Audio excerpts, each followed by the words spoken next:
There's No, we're nothing. not. Now we're live. Now we're live. It wasn't quite Now we're live. live. Hey, everyone. My name is Fraser Cain. I'm the publisher of Universe Today, and this is your virtual start party for Sunday, January 26th, 2014. Now, I can't leave you guys alone. I can't leave the show for a all right, week. well, so before we get on to the big news here, I'm going to introduce the team, and then we'll get on to the news of epic irony. So, we got Bill McLaughlin. Hey, Bill. That's me. I wasn't here last week, so No, it's not my fault. You don't take no responsibility for what happened last week. That's fine. That's fine. We got Dave Dickinson, who was here last week and should have known better. I'm going to be vetting every image we take from now on. Yeah, from here on out, we are going to be staring carefully at everything we look at. Yeah, and we will also be having a images. cone of shame for David as well. Yeah. Well, we will all have to share. We'll have to take turns. We're going to discover a comment next, so yeah, all right. We're standing by for that. Scott Lewis, How's it going? you've moved. Your background is different. It is different. I went for worse light pollution. I'm in the city of Los Angeles now. So Right down in the middle. yes, I see the Ritz-Carlton out my window. Perfect. Good seeing. Now we got Stuart, who's setting up, and he's having some software issues. So right now we got one working telescope, but you can see the haze of his headlamp every now and then. There he goes. So there he is. Ah! Supernova. So as soon as he's back online, he'll let us know. And Tom Nathe, who should know better as well. Yep. Yes. Hang my head in shame. Yeah. So if you haven't never seen this before, what we're going to do is we're going to hook up a bunch of telescopes into a live Google Plus Hangout, and by bunch I mean two tonight. We've got Bill's telescope and we've got Stuart's telescope, and Stuart is still working with his, so it might come online a little later. So probably just Bill. So Bill, Probably a lot just of pictures.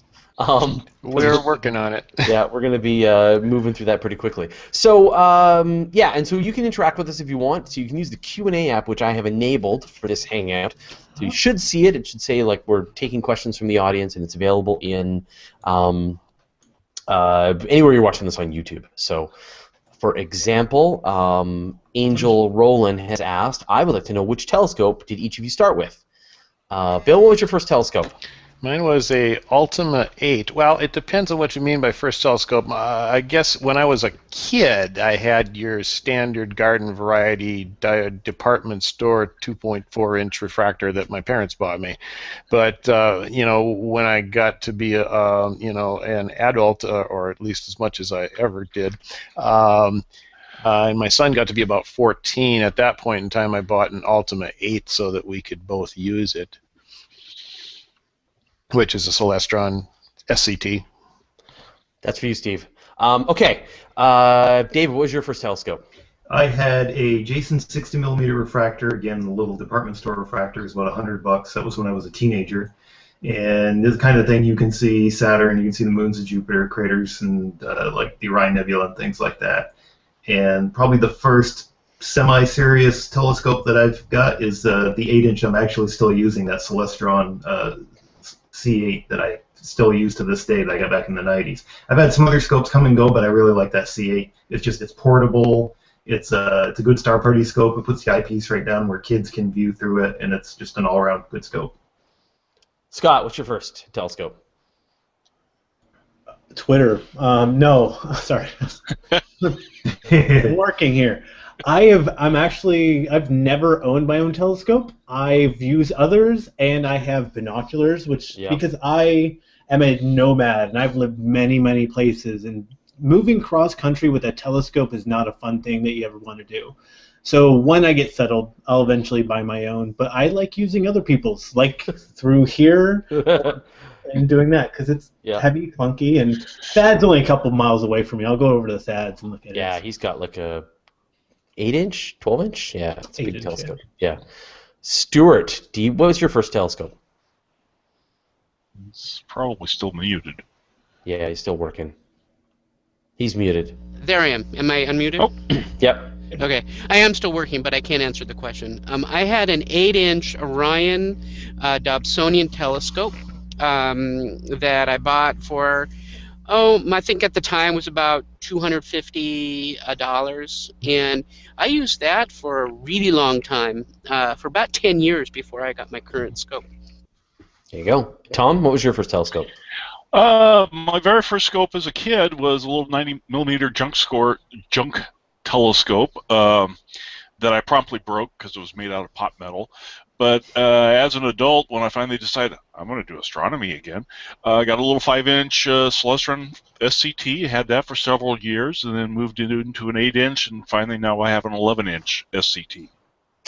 And mine was a 4.5-inch Newtonian telescope that I bought when I was like 14 years old, and used that as a teenager. And then more recently, I had a 106 millimeter, about a 6-inch Newtonian Celestron.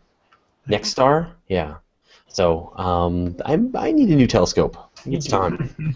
I want Stuart's telescope is what I want. I'm just waiting for. Oh, I know. Yeah. Although I will add, though I did not own a telescope, I had a planetarium that I had in my room, and that's how I learned the night sky. Because I lived off in no man's land, and we had this little projector type thing, and I got it for Christmas one year, and I would just sit there night after night trying to figure out what I'm looking up at, and run outside and see if I could point it all out. I would like to have another observatory again. Yeah. Okay, so last week, when we last saw our heroes, we were looking at a bunch of stuff. We saw lots of great deep sky objects, and at a certain point, John Kramer put up an image of a galaxy of M82, and I'm gonna we can just relive this moment here. Let me just get this set up. All right. Oh. Okay, hold on. Okay, here we go. Okay, so hopefully you can hear this. Definitely see the moon. Okay, good. All right, And hold on. Screen share this.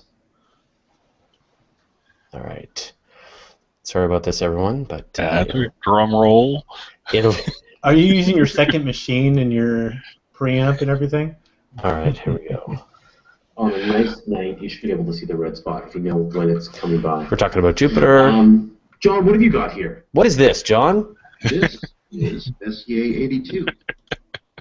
M82, which is a galaxy also commonly called the Cigar Galaxy in Ursa Major. Yeah. Oh, and you can see the dust, different distribution, I guess you call it, of dust in this particular galaxy. And what's that thing over on the left? Yeah, John, what is it? Thing? I have no idea. It shows just this amazing, it shows this cigar-shaped galaxy, but then also this crazy sort of... and this supernova that's exploding right in front of us. From this galaxy. Yeah, I can't leave you guys alone for a week, and you... Gosh. Actually, I didn't even know about this until you told me today. Here's the kicker. Yeah. A lot of dust in it. Also, it has a very active star-forming region in it. And I don't think it's a producer of supernova. Hey, Tom, you don't get paid to think anymore. No more thinking for you. All right. Just go with your gut. It's like Albert. Oh. All right. I can't do this anymore. Okay, so I'll leave the video up here so you can all see. So this right here, right there, if you could see my little mouse, that is a supernova that went off and was announced on Tuesday. Tuesday night. Yep. Tuesday night, and we observed it Sunday night. It was right in front of us. Mm-hmm. And if we had, if anyone in the Star Party, any of you watching it, had said, "Hey guys, there's a weird bright spot right there." Right there, like we all see it now, right? Do we all see it? Can everyone see the supernova there? Yeah, we were looking at it last night. Yeah, rubber noses in it. It could have been worse. We could have been the civilization that got wiped out. Yeah, the 4,000 cubic light year space in that galaxy that got completely wiped out. So here's a current image from Bill. So let's just go to it. Bill, when did you take this picture? About 5 minutes ago. Perfect. So it's still pretty bright. Yeah. Can you point to the supernova, please? Yeah, it's right. Can you see the cursor? Yep. It's right there. Wait, so the big bright thing inside the galaxy is a supernova? Yeah. I think it's in the range of 10.5 magnitude right now, which when it was discovered was right around 11.5. Yeah, for an extragalactic supernova, that's really bright. That's almost not quite binocular range. I can see M82 with my image-stabilized binoculars, but I think the supernova is a little too faint. Yeah. So in that previous image, by the way, it was flipped upside down just because the telescopes can be aligned in different ways, and so John's telescope was aligned upside down from the way Bill's is. So that's why in John's image it was over on the left, and in this one it's on the right. But it's the same supernova, and this is it right now. I'm going to open an RGB image of a wider field, and let me zoom in on it, and you can see it in this one too. Yeah. So there's M81 beside it, and there's the supernova again. Yeah. Oh yeah. And then. Okay, I figured out my software problem, so I'll be getting images in a sec.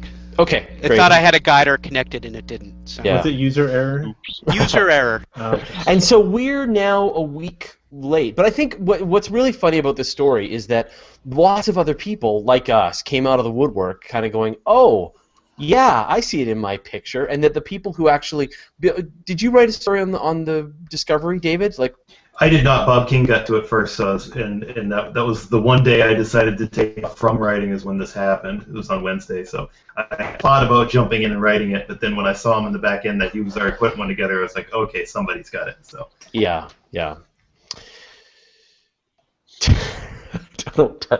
Anyway, so here's the deal. Everyone watching, whenever we have put a galaxy up, just some part of your mind just kind of go, is there a supernova there? Yeah, just pull up an image from Wikipedia, put them side by side. Does anything look different? Just like an old Highlights magazine. Like, which one is off? And you'll be fine. What's that little fuzzy next to it? Is that a comet? Yeah. You said, David, that we might try to discover a comet. Would be pretty tough, I think. Or amateurs a few years ago, remember that flash on Jupiter? That happened while somebody happened to be running video. Those kind of things, that's not out of the realm of possibility. It would be unlikely, but it has happened before. Yeah. Or like say white light bears on the sun, or those. It's always worth keeping an eye out for those kind of things. So I want to show you another thing here, and this is all good. This is from Michael Phillips, who commonly joins us in the Star Party, and he put this together, and I just want to share this with you because it's so great. So Michael has been working on a whole frame of Jupiter, and so check this out. Oh wow! Oh, right. The rotation movie. Yeah.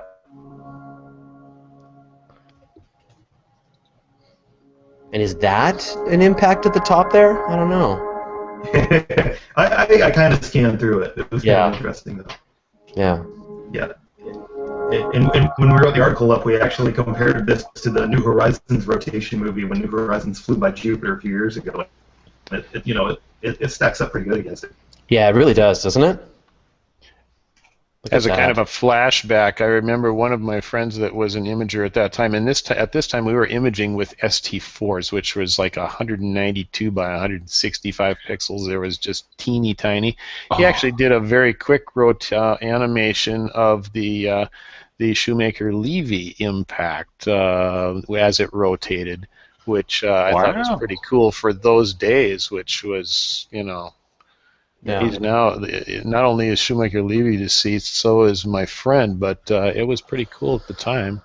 So so Mike, and I wish he was here to talk about it, but he put that together. It's not one night; he did it over several nights, but it's a full rotation of the planet. He did that over like 5 nights. Yeah, and then he just stitched it together in 3D software. But it's terrific. It's a wonderful.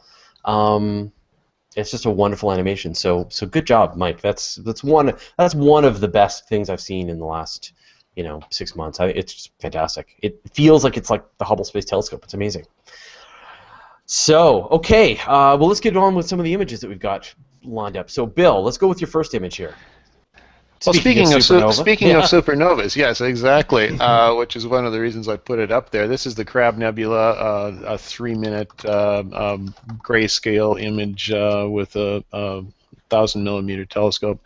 And it is indeed a supernova remnant, and I'm sure that they can tell you more about that. Yeah, it's the Crab Nebula.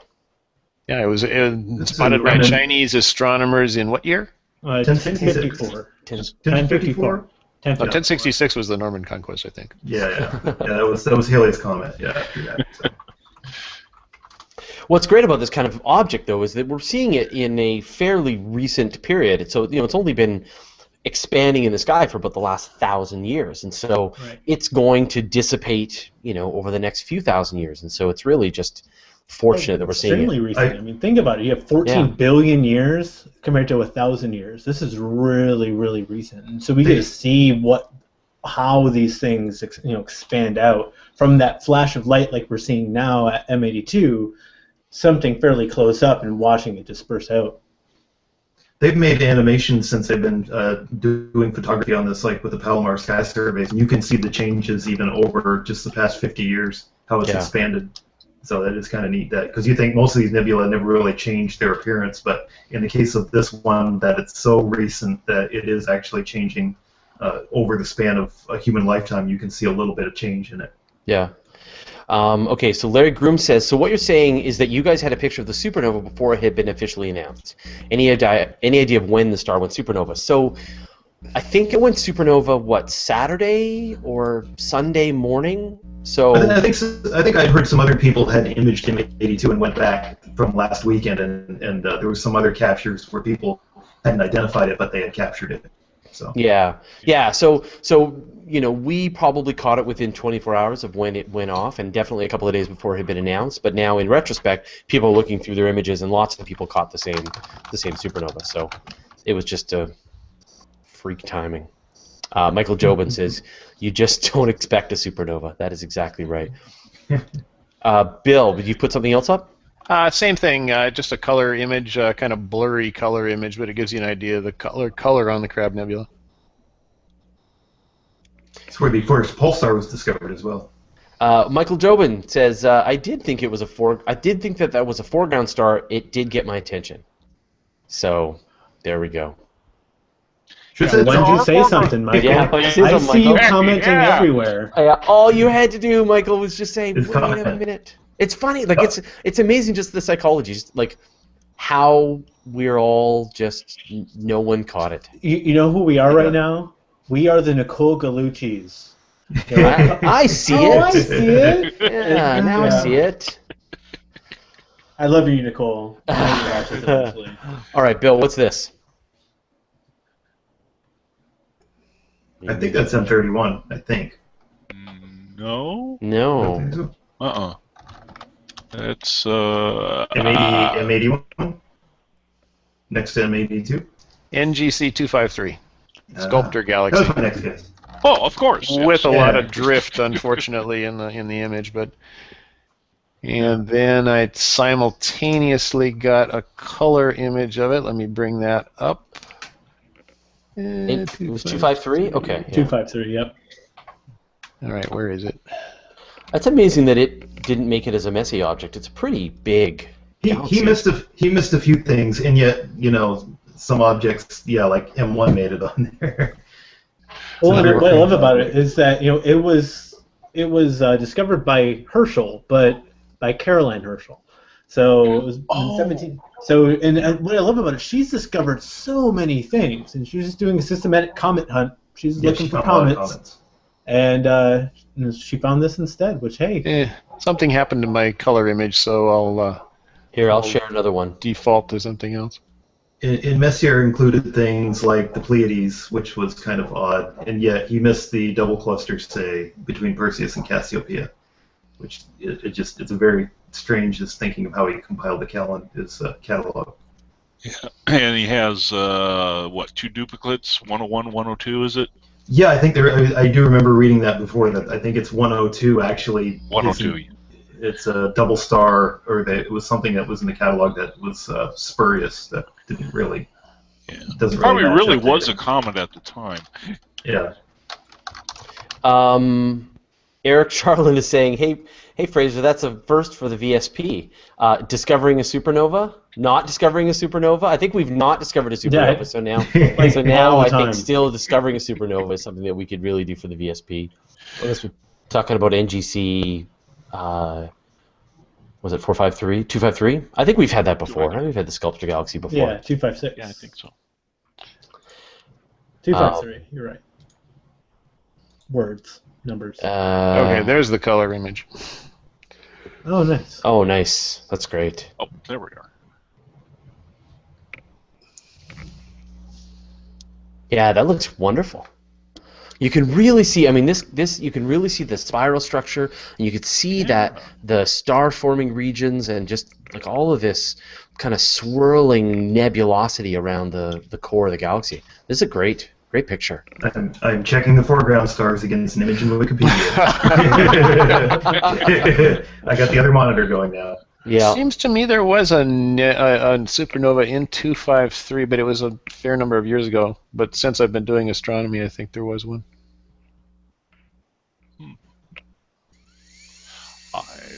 Nope, it's clean. It is a starburst galaxy with vigorous star formation and very dusty spiral arms.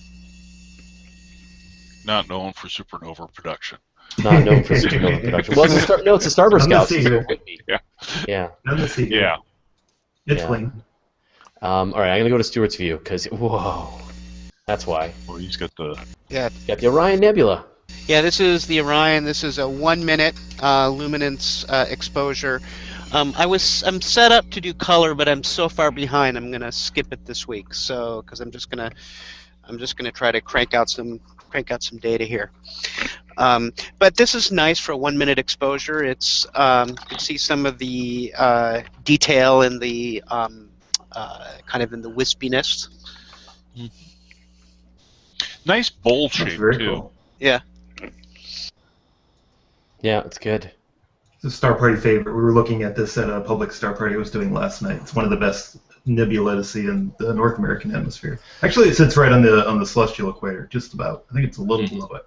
Well, people are always asking us to see the Orion Nebula. I mean, it's probably one of the nicest objects you can see. It is. It's gorgeous. Yeah, and everyone wants to see it, and then finally, now we can show it. So, Well, Bill will be able to get a nice color image of it if he can get it. In fact, as we speak, yes. And, Oh, and really? this is what we're seeing, just this huge star forming region. So there's just so much stellar. look at that. Oh, cool. A bit blown out in the core, but that's a one-shot thing. You're going to get that. It's such a wide field of view. Yeah, oh, that's beautiful. And something I have trouble understanding. You have all these different color palettes that you could choose from doing photography. Because sometimes I see the Orion Nebula, and somebody's done like ultra deep hydrogen alpha, and that whole area, the entire frame, is just nothing but hydrogen clouds. So I'm not sure how they just do really long exposures in that area to pull out the tease out the color on that. Well, it really depends on what you're looking at what wavelengths for. So there's a lot. If you're looking in the infrared, you're able to see through a lot of that clouds because it's occluding the visible light, but you're able to see through it in the infrared. And so it really depends on what wavelengths they're looking at and what color they're attributing to that when they bring it to an image. So that's one thing I'm really looking forward to with like the James Webb Space Telescope is being able to look at these objects, but with such a large resolution infrared telescopes can be amazing. I'm thinking even like Jupiter was going to look cool with this, but stuff like the Orion Nebula is going to look fantastic in the infrared. Oh, jeez, yeah. So I've got a question here from Henry Edinger. It says, is there a chance of catching good shots of larger nebula and DSOs with a DSLR mounted on a tripod with a lens that gives you about a 12-degree field of view on the sky? So yes, and then you wanted to know sort of like what targets and exposure settings you recommend. So with a 12-degree field of view, I mean, you have to tell us what millimeter lens you're using, but it's, if it's 12 degrees, like you must have like a 14 or a 12 or something really wide. So you can run that pretty long. You can do a pretty long exposure with a lens that low millimeter. You're gonna want to set your ISO. So you want to try not to do an exposure longer than about 30 seconds, I would say. And I would set your aperture, set your aperture wide open, and then run the ISO as sort of as high as you have to. So holding everything else the same. And then, if you can get away with a 1600 ISO or a or less, that would be better. 800 ISO if you can, but that's going to give you. And then absolutely, you're going to get you're going to get some of these fainter clusters, and especially if you shoot towards like the core of the Milky Way, like into Sagittarius, it's going to look great. Try and get the Milky Way, things like that. So yeah, a lot of the pictures you see are just done that way. But if you do anything longer than 30 seconds with a tripod, you're going to start getting some stars. Yeah, you're going to start tracking. Yeah. And so what you want to do instead is you might want to there's the inexpensive tripod that comes out of Orion, I think. Ioptron makes it pretty good for. Yeah, and it's essentially it's a sky. It's one that's on a gear. It's motorized, and so what you do is you put your DSLR on the thing, and then it'll track the sky at the rate that the sky is moving, and then you can use a much higher, use like a 50mm lens or an 80mm lens, and you can really get some nice close-up stuff. And not get the star trailing. So people do make what they call a barn door tracker. That's just basically a hinge, and you're literally sitting there every 15 seconds and turning the wheel like a quarter turn if you want to be really cheap about it. Yeah, but this Orion's this Orion one is like maybe less than $100. Gary's got one. I wish some of he showed some pictures that he took, and they're great. So you can do some beautiful pictures with just with the DSLR, and even something like a 200mm lens, you can start to get some really pretty high resolution stuff. You can see the moon, Jupiter, the moons of Jupiter, things like that. So the caveat I would have on that is be sure you're away from the city lights. If you in the city or an urban environment, make sure you get rid of those lights, because that will fog your background. Your deep sky stuff will fog in the background. And the other thing to keep in mind is that Bill, like with this image here of Pleiades, is taken with his DSLR, right? Just attached to his camera. It was taken with the DSLR attached to a 500mm telescope, Yeah, so it's just a big lens on in front of his camera.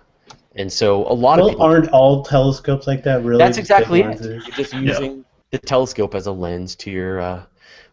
for your... Although with camera lenses, since they're not really optimized for astronomy, you do tend to get more distortion of the stars with a camera lens, unless you stop it way down, and of course then you're losing light sensitivity. But they're not going to be as good as a good telescope as far as the stars go. But you'll get something reasonable in most cases. Yeah. So the Orion mount is called.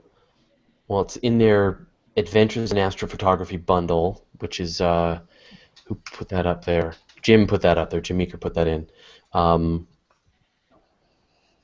it's there, and it's this mount. I'll sort of try and show you a picture.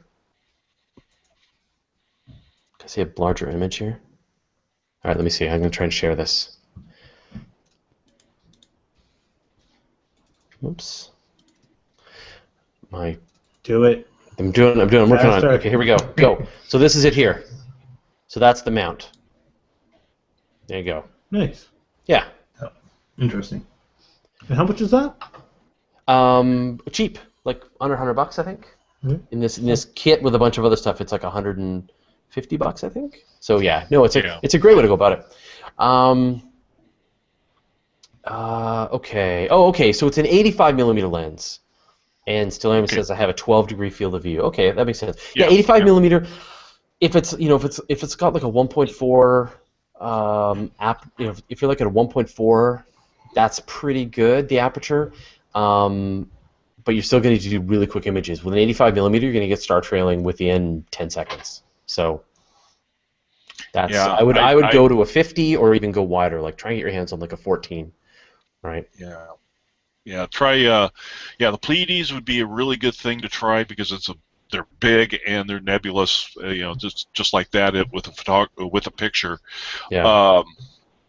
But if you get that mount, that I just mentioned, then the 85 will work fine. And in fact, that level of zoom will be nice. You'll like it. Okay. All right. Let's move on. I'm going to move over to Stuart's view. This is triangulate in on what Stuart's got. What is this? this is the Triangulum Galaxy, and I sort of nailed down how to image this. I've tried to image it for the VSP for the last few years, 2 years, and finally figured out how to do it well. And so what I'm doing here is I actually imaged it bend and did a 2-minute exposure to so I can try to get a little bit, just gather more light, because it's very bright, but it has but it's so big it has kind of low surface brightness, so you have to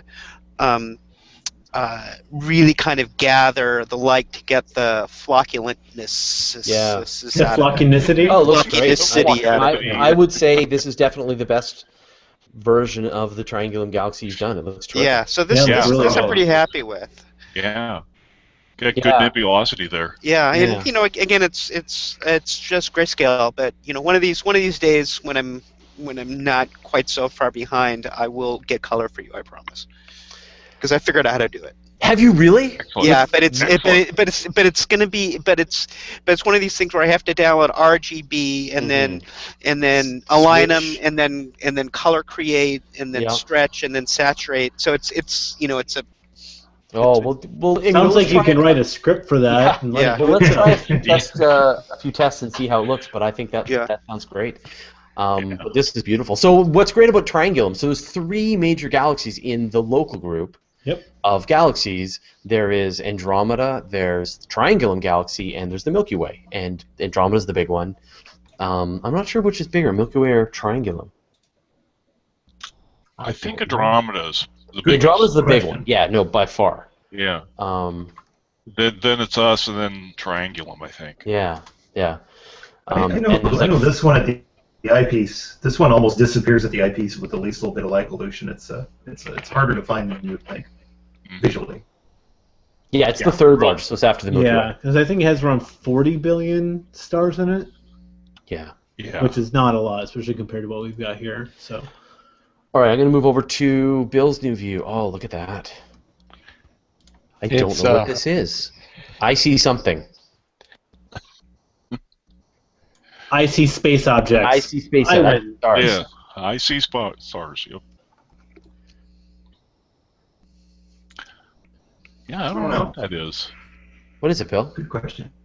It looks like a Barnard dark nebula. I would say you can see some of the like Bach globules in there. Yeah. Yeah. Dark area. That's the Cone Nebula in Monoceros. The cone part of it, otherwise known as the Christmas tree, and that part's right down in here. Oh, okay.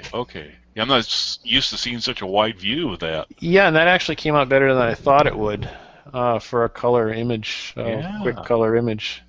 And I'm not sure what clusters these are. I'd have to look them up. Yeah, there's one to the my upper right. There's like a open cluster there. Yeah. You got lots of little dark dust lanes, and very cool. That's really nice. Now this is also a star forming region in the bright areas there, right? I believe so. Yes, I'm not the expert on that. Yeah. I don't know. Yes. Hey Tom, are there many supernovae there? Not enough supernovae. No moss.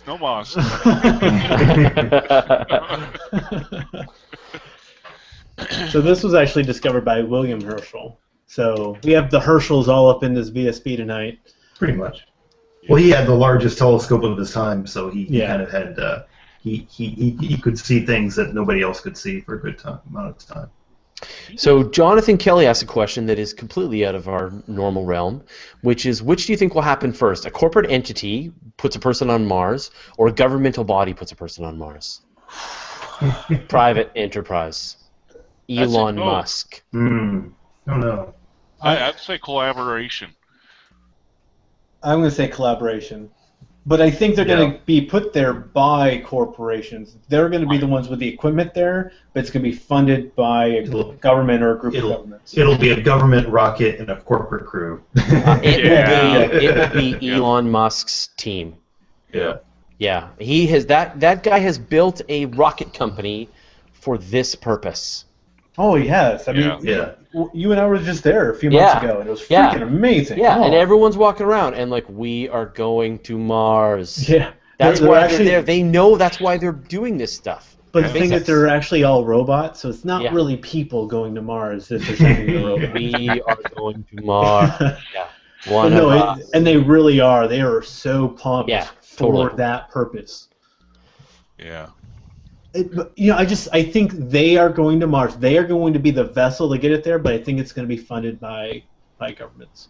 All right. So I think what's going to happen is there's going to be all the people on this Mars 1. Is it Mars 1? Yeah. Mars 1, You know, all these volunteers and all this work and all this is going to happen, and they're going to stumble, and Elon Musk is going to pick up the torch and carry it to the. Elon's like, oh, isn't that cute? Here, I'll show you how to do it. Yeah, let me just.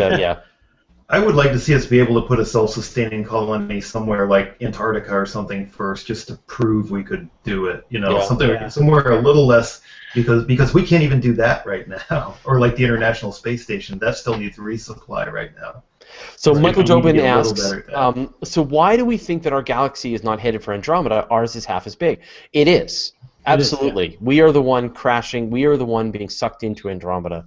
It is not the other way around. And in of course, they're both. That's the way gravity works. Is they attract to each other. Yeah, mutual attraction. Yeah. But it's got 4 times the mass of the Milky Way. Yeah, it's pretty big. So we're flying right for each other. It's just, there's so much mass, but it's so dispersed when we're thinking of stars. It's just a big swarm of bees, big space bees flying at one another. The killer bees. Brian Lefkowitz asks, can the supernova be seen with binoculars? And if so, where is it located in the sky?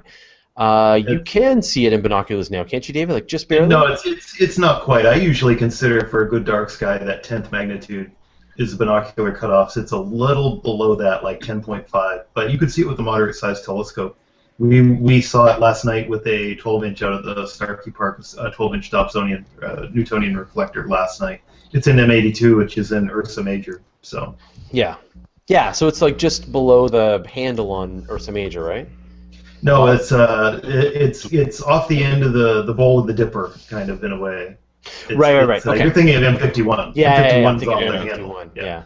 The pair M81, M82 is off. It's always off because the asterism of the bowl of the Big Dipper is actually only a part of Ursa Major, the Big Bear constellation. Actually extends quite a ways out. Yeah, a good reference, free online thing to get is the Ultimate Messier log group or logbook. Free. You can download it, and it'll have all sorts of good information on how to find these Messier objects. So you can do that for year-round. It's pretty well placed, too, because here in Florida, we're about 30 degrees north latitude. About 9 o'clock or so, it's in the northeast, about 20 degrees above the horizon. So it's decently placed in the evening to start catching it about past 9 o'clock or so for Northern Hemisphere viewers. What do you got, Stuart? Well, we were talking about Herschel, and this is Caroline's Rose, and I believe, wasn't Caroline Herschel's wife? Sister. No. Sister. His sister. Okay, yeah. So this is Caroline's Rose, and this was discovered by her, and it's actually one of my favorite open clusters in the sky. Oh, cool. Right on. Yeah, Caroline was no slouch when it came to observing. She did good. She found, I think, at least half a dozen comets to discover comets. Larry Groom asks, what is the website that's used to announce supernovae and comets? I know they eventually have to be confirmed by the IAU, but yeah, they come out of the Astronomers Telegram is where usually you see the official announcement come through. But there's supernova. There's supernova being discovered almost every week that are usually like the 17th or 18th magnitude. This one was special that it was so close and so bright. So. Yeah, I've used Skyhound. He's the guy who writes the program for Sky Tools, but he's a big comet chaser as well. He's got quite a list on the comets. Supernova, I think, is through Rochester Amateur Astronomy Club out of New York. They have quite a list. While we're waiting for some more images from Bill, Scott, why don't we dig up some of the images on the event page? I'll go first. So if you want someone to ask this, where can we share our images? So you can actually share these on the Virtual Star Party event page. And we love it. Which is over on the part. Unless they're crap and fake, and I will delete them faster than you can even put them up. So this one came from Michael Field, and it is one of my favorite objects. Check it out. Ooh. So that's the rosette. Yes. In hydrogen alpha, N2 and O3, so oxygen. But yeah, look at that, the rosette. See, I will. Thanks, Michael. That's awesome. One up you. Will you? Yeah, because it's gonna look like I'm bringing a live telescope in. Ready? All right. Look at that moon. It's live. Whoa. Yes. Wow, steady skies. So this is from Jason H here, and it looks like he's just been able to. I don't know if that's being auto-awesomed by Google Plus. No, it is a GIF he made. So it's just a bunch of frames that he was able to turn into a brief animation, but you're able to see what goes on with looking through the atmosphere. So you're getting the distortion of light, looking at the moon. So I love how that's able to come up now. That is incredible. Yeah. That is some calm air. Yeah. That's exceptional. So here is the Horsehead Nebula also from Michael. Look at that. Okay. Oh, okay.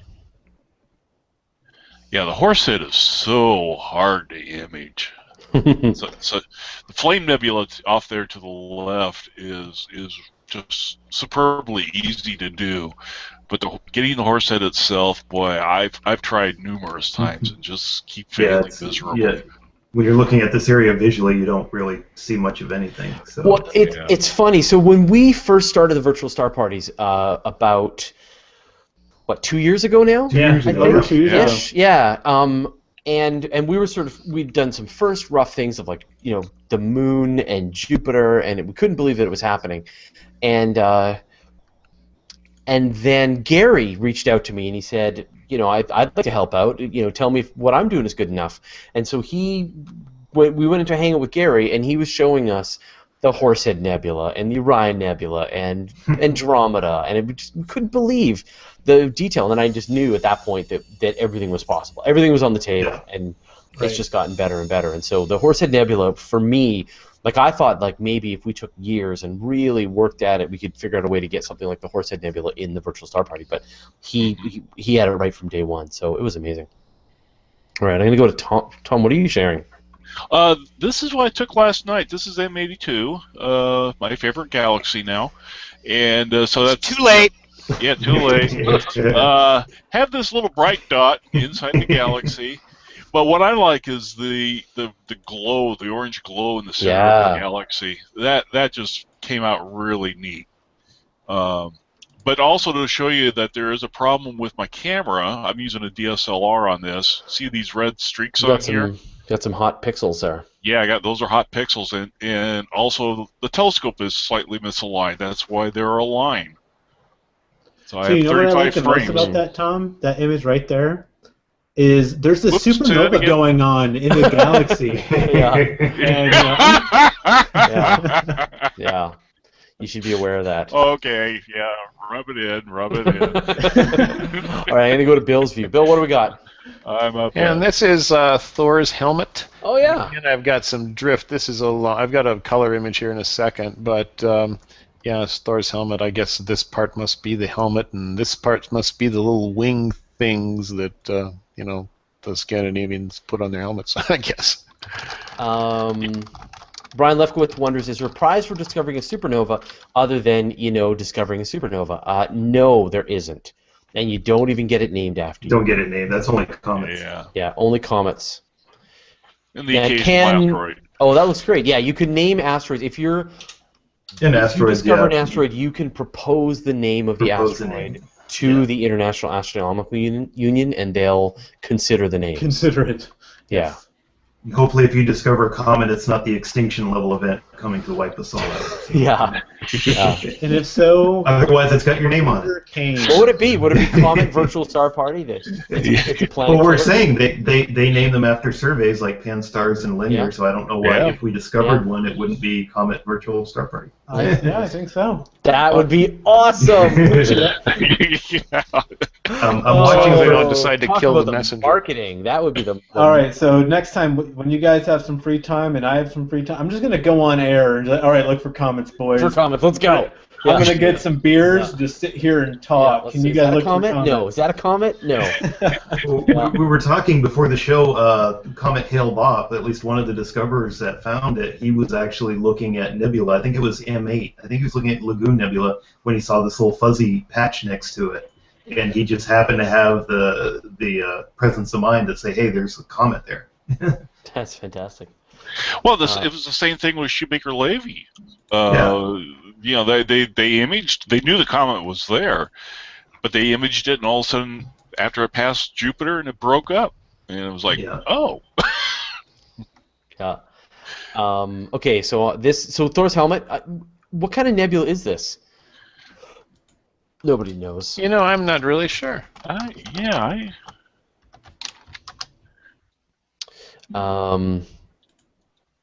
Emission nebula. Yeah. Boom. I'm going to move over to Stuart to you. Another emission nebula.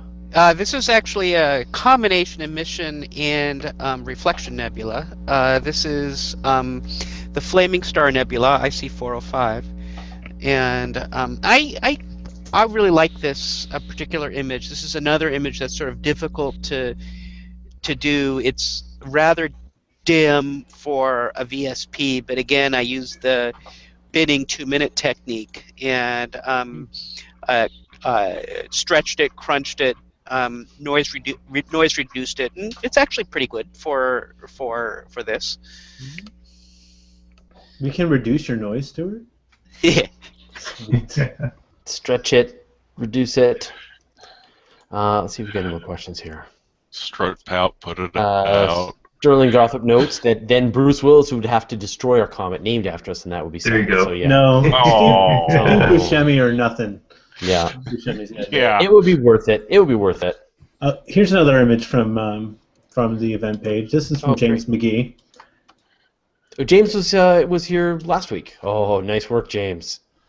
Oh, Wow. cool. Yes. Yeah, James was bringing the moon, or 2 weeks ago. Yeah, but now nice deep sky work. That's amazing. Yep, it's 170 images, 20 seconds each.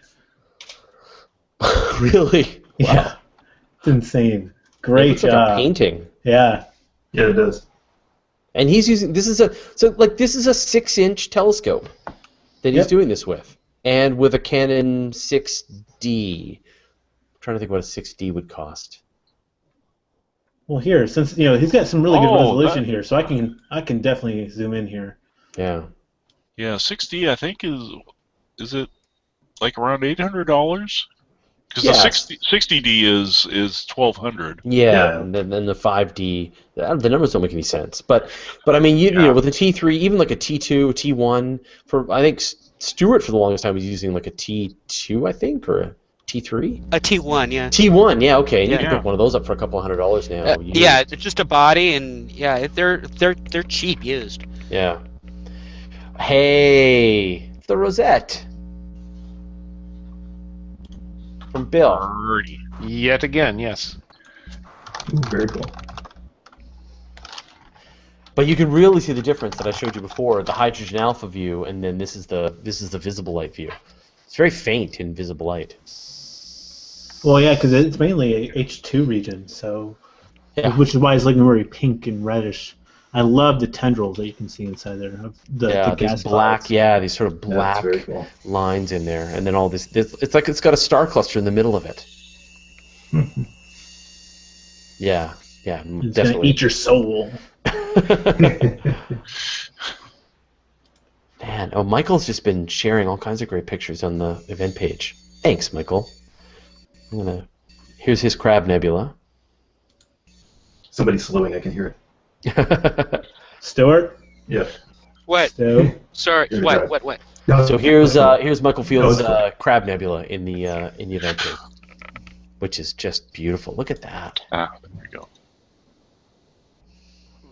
Yeah, crab is fun to see in color. Yeah. Here's Paul Hutchinson. He's sharing his view of the moon, which is really nice. I love the way this came out.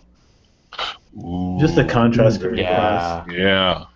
Just seeing the varying degrees of albedo, just from how bright it is over here, and how dark it is from the mare, and just right there's the Terminator. At the very edge of the Bay of Rainbows there, where the U2 rover is right now. Yeah. The bottom left of my view. Yeah.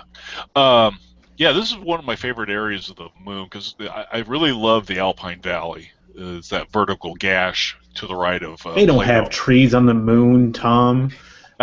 I didn't say they There's had not trees. a supernova there either. No.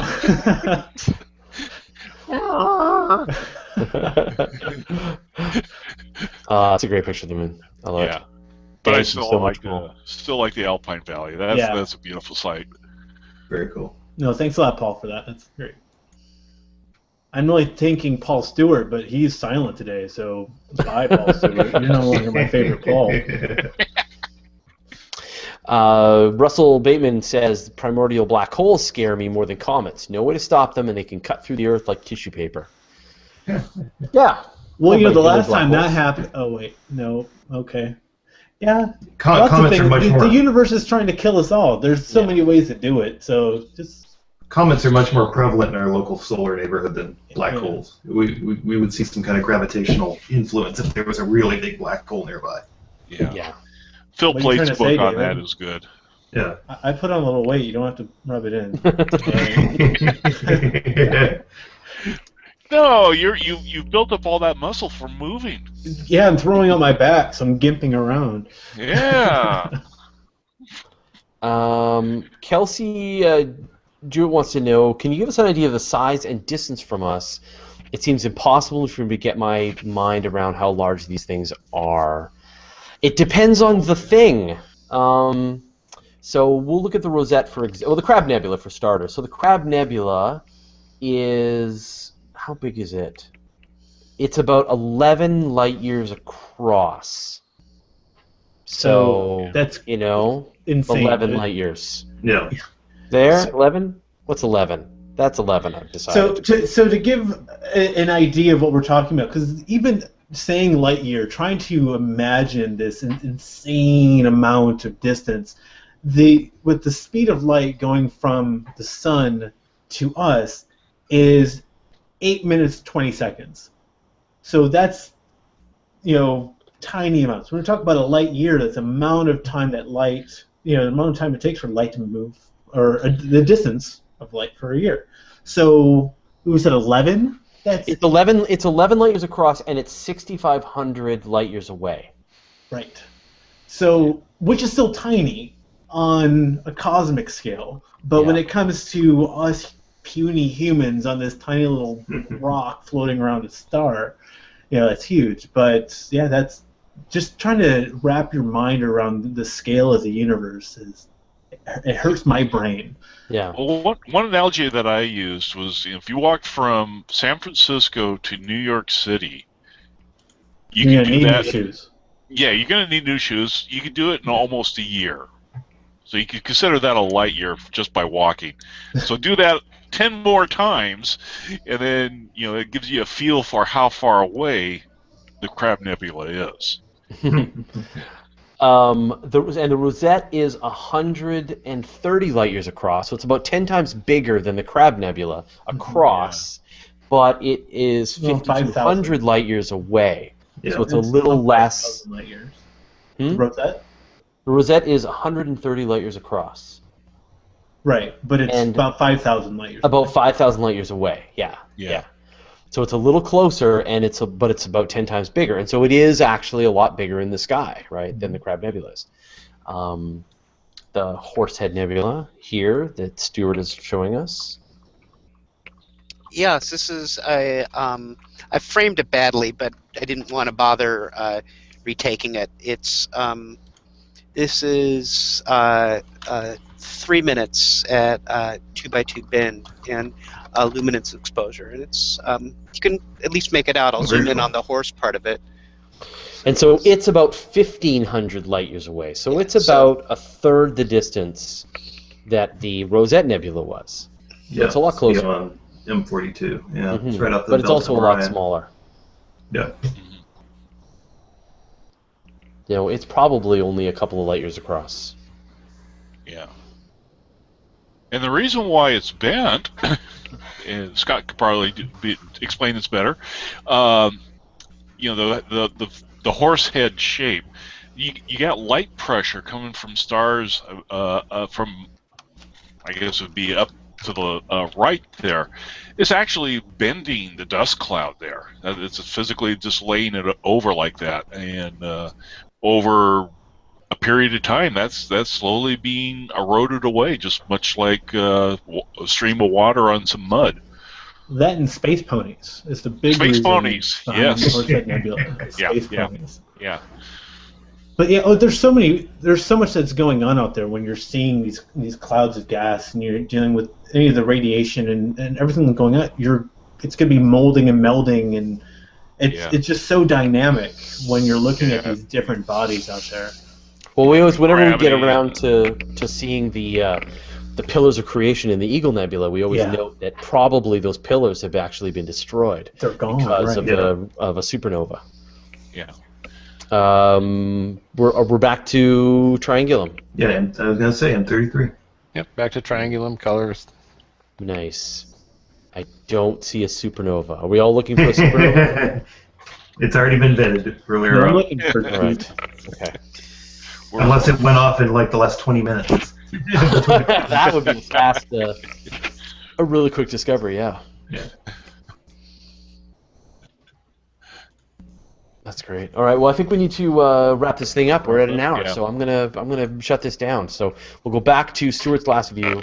Okay, this is something we don't often image. This is the Little Dumbbell Nebula, M76, and this is pretty heavily cropped. It's a tiny little planetary nebula, and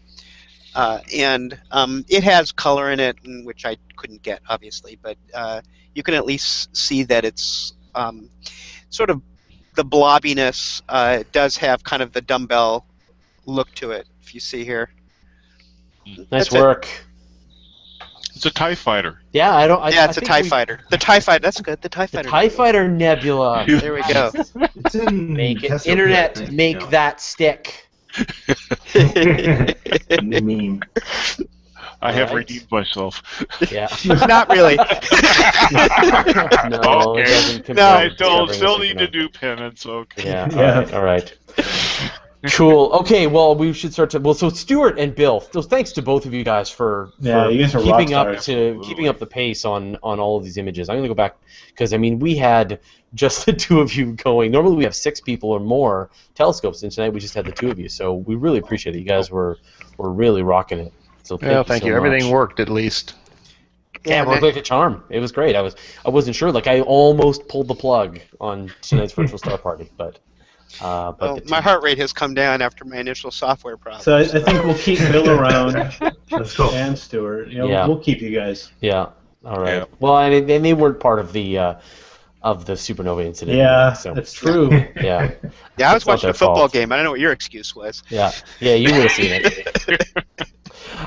Cool. So, Bill, again, thank you very much for. No problem. I mean, last week I would have been there. Actually, I had my friend Tom Carrick, who was also an imager, was over here, and we went and did some conventional photography during the day. And we had intended, since he has a scope at New Mexico Skies, we had intended to go ahead and try to bring that to the star party, but the conditions were not cooperating. Oh well. Boy, Dave Dickinson, and just so people can know where to find out more, where do they find out more? Did we lose him? No, He's in Florida. Everyone go to Astro Florida guys, and look Astro for guys David. with a Z on Yes. Twitter. Yeah. And I think Scott, what's coming up shortly for you guys? I just moved. Let me think. I don't think we have anything big with Hubble or Frontier Fields this week. We have transitioned everything with our Space Fan news layout, though. So instead of recording them, we are doing them live right now on our new YouTube channel. But our page on Google Plus just reached a million followers. So we're really jazzed about that. And That's yeah, awesome. So Space Fan News is at 9 Eastern, 6 p.m. Pacific every Friday. Fantastic. All right. And Stuart, thank you so much. My Thanks pleasure. for braving the cold San Francisco weather. It's actually beautiful here. Yeah. Yeah. That's good. All right, and Tom, we will. Yes. Thanks again for pitching in and bringing the mind power. Really appreciate it. Oh, not a problem. All right. Just keep me away from the supernova. Oh, Now no, I think there. Never I make think that mistake again. I know, I guarantee that you will be seeing supernova everywhere you look now. and So. even if it was coming up on you, you wouldn't even notice it. So Yeah. don't Yeah, worry about it. Yeah, you can't. I'm just a toasted marshmallow. Cool. All right. Well, again, my name is Fraser Cain, and you can find. I'm the publisher of Universe Today. You can find that at universetoday.com.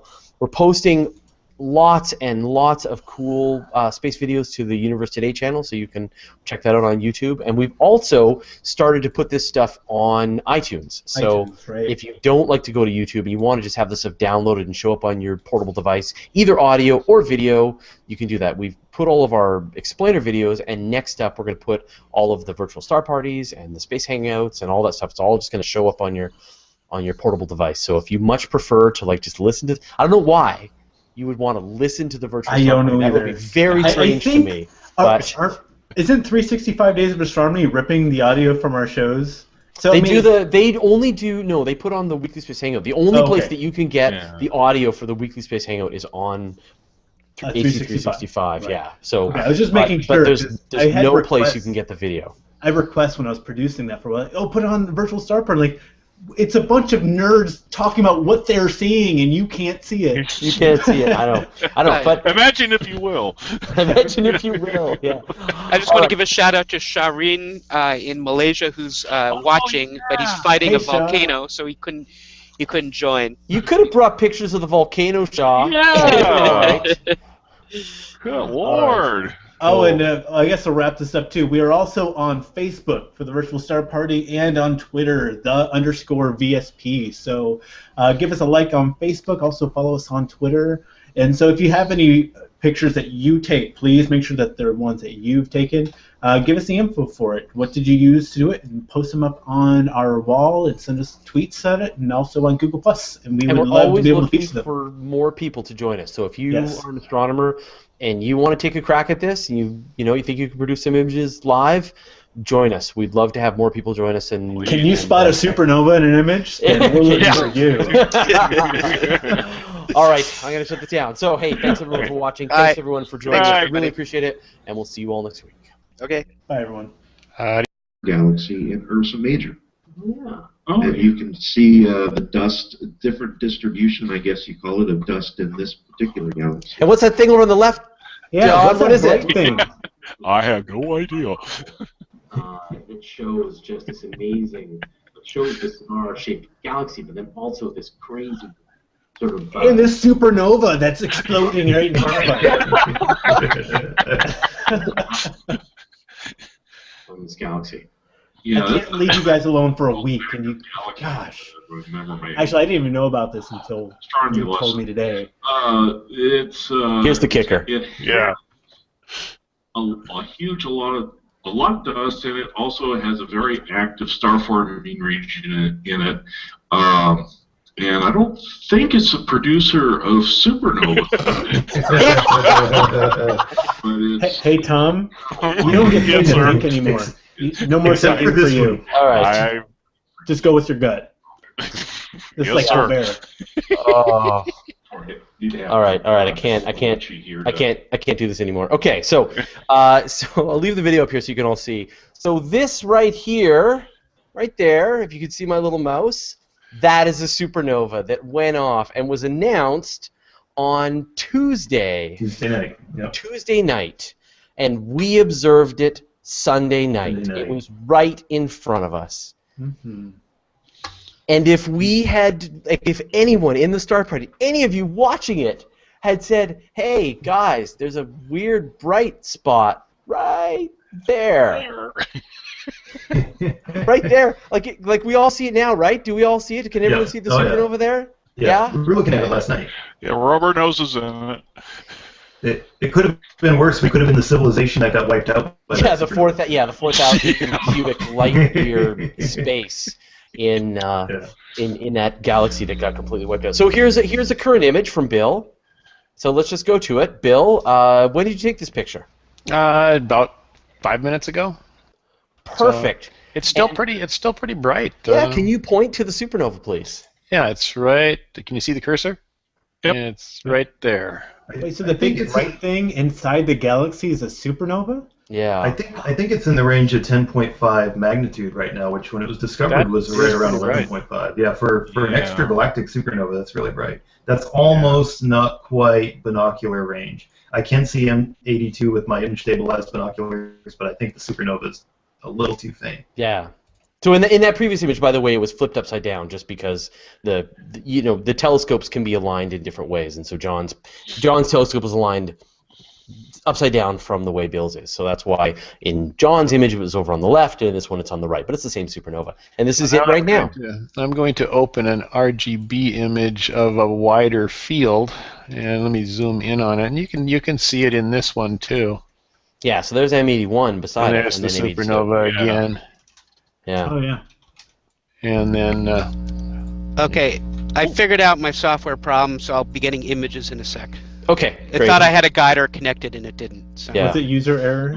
User error. Oh, okay. And so we're now a week late. But I think what's really funny about this story is that lots of other people like us came out of the woodwork kind of going, "Oh, yeah, I see it in my picture," and that the people who actually did you write a story on the Discovery, David? Like, I did not. Bob King got to it first, so and that was the one day I decided to take off from writing is when this happened. It was on Wednesday, so I thought about jumping in and writing it, but then when I saw him in the back end that he was already putting one together, I was like, okay, somebody's got it. So yeah.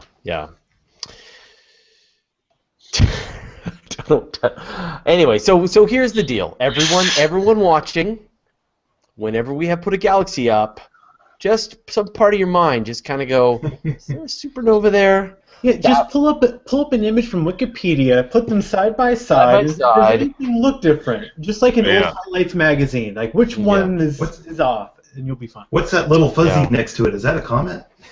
Yeah. Yeah. Well, you said, David, that we might try to discover a comet. Would be pretty tough, I think. Or amateurs a few years ago, remember that flash on Jupiter? That happened while somebody happened to be running video. Yeah. Those kind of things, that's not out of the realm of possibility. It would be unlikely, but it has happened before.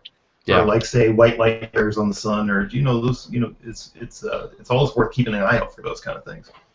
So I want to show you another thing here, and this is all good. This is from for example, Angel Rowland has asked, "I would like to know which telescope did each of you start with?" Bill, what was your first telescope? Mine was a Ultima 8. Well, it depends on what you mean by first telescope. I guess when I was a kid, I had your standard garden variety department store 2.4-inch refractor that my parents bought me. But when I got to be an adult, or at least as much as I ever did, and my son got to be about 14. At that point in time, I bought an Ultima 8 so that we could both use it, which is a Celestron SCT. That's for you, Steve. Okay. David, what was your first telescope? I had a Jason 60mm refractor, again, the little department store refractor, is about $100. That was when I was a teenager. And this kind of thing, you can see Saturn, you can see the moons of Jupiter, craters, and like the Orion Nebula and things like that.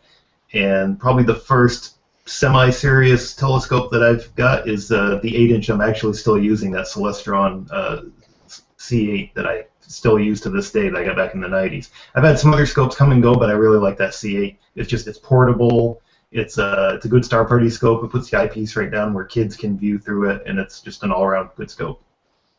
Scott, what's your first telescope? Twitter. No, sorry. Working here. I've never owned my own telescope. I've used others, and I have binoculars, because I am a nomad and I've lived many, many places, and moving cross country with a telescope is not a fun thing that you ever want to do. So when I get settled, I'll eventually buy my own, but I like using other people's, like through here and doing that, because it's heavy, clunky, and SAD's only a couple miles away from me. I'll go over to the SADs and look at it. Yeah, he's got like a 8-inch, 12-inch? Yeah, it's a big telescope. Yeah. Stuart, what was your first telescope? It's probably still muted. Yeah, he's still working. He's muted. There I am. Am I unmuted? Oh. Yep. Okay. I am still working, but I can't answer the question. I had an 8-inch Orion Dobsonian telescope that I bought for, I think at the time was about $250, and I used that for a really long time, for about 10 years before I got my current scope. There you go. Tom, what was your first telescope? My very first scope as a kid was a little 90mm junk telescope that I promptly broke because it was made out of pot metal. But as an adult, when I finally decided I'm going to do astronomy again, I got a little 5-inch Celestron SCT, had that for several years, and then moved into an 8-inch, and finally now I have an 11-inch SCT. And mine was a 4.5-inch Newtonian telescope that I bought when I was like 14 years old, and used that as a teenager. And then more recently, I had a 106 millimeter, about a 6-inch Newtonian Celestron. Next Star, yeah. So I need a new telescope. It's time. I want Stuart's telescope is what I want. I'm just waiting for. Oh, I know. Yeah. Although I will add, though I did not own a telescope, I had a planetarium that I had in my room, and that's how I learned the night sky. Because I lived off in no man's land, and we had this little projector type thing, and I got it for Christmas one year, and I would just sit there night after night trying to figure out what I'm looking up at, and run outside and see if I could point it all out. I would like to have another observatory again. Yeah. Okay, so last week, when we last saw our heroes, we were looking at a bunch of stuff. We saw lots of great deep sky objects, and at a certain point, John Kramer put up an image of a galaxy of M82, and I'm gonna we can just relive this moment here. Let me just get this set up. All right. Oh. Okay, hold on. Okay, here we go. Okay, so hopefully you can hear this. Definitely see the moon. Okay, good. All right, hold on. Screen share this. All right. Sorry about this, everyone, but drum roll. Are you using your second machine and your preamp and everything? All right, here we go. On a nice night, you should be able to see the red spot if you know when it's coming by. We're talking about Jupiter. John, what have you got here? What is this, John? This is SCA 82. M82, which is a galaxy also commonly called the cigar. Now we're live. Now we're live. It wasn't quite live. We're live. Hey, everyone. My name is Fraser Cain. I'm the publisher of Universe Today, and this is your virtual star party for Sunday, January 26th, 2014. Now, I can't leave you guys alone. I can't leave the show for a week. Well, so before we get on to the big news here, I'm going to introduce the team, and then we'll get on to the news of epic irony. So, we got Bill McLaughlin. Hey, Bill. That's me. I wasn't here last week, so it's not my fault. You don't take no responsibility for what happened last week. That's fine. That's fine. We got Dave Dickinson, who was here last week and should have known better. I'm going to be vetting every image we take from now on. Yeah, from here on out, we are going to be staring carefully at everything we look at. Yes. And we will also be having a cone of shame for David as well.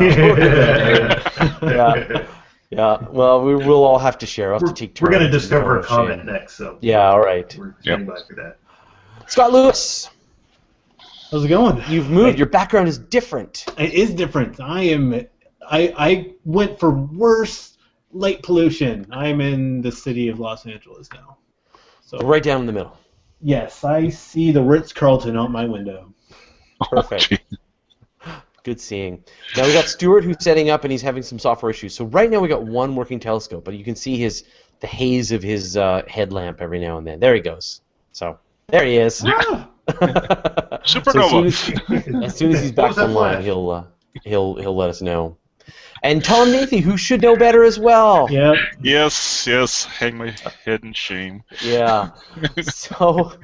So if you haven't never seen this before, what we're going to do is we're going to hook up a bunch of telescopes into a live Google Plus Hangout, and by bunch I mean 2 tonight. We've got Bill's telescope and we've got Stuart's telescope, and Stuart is still working with his, so it might come online a little later. So probably just Bill. So Bill, probably just pictures.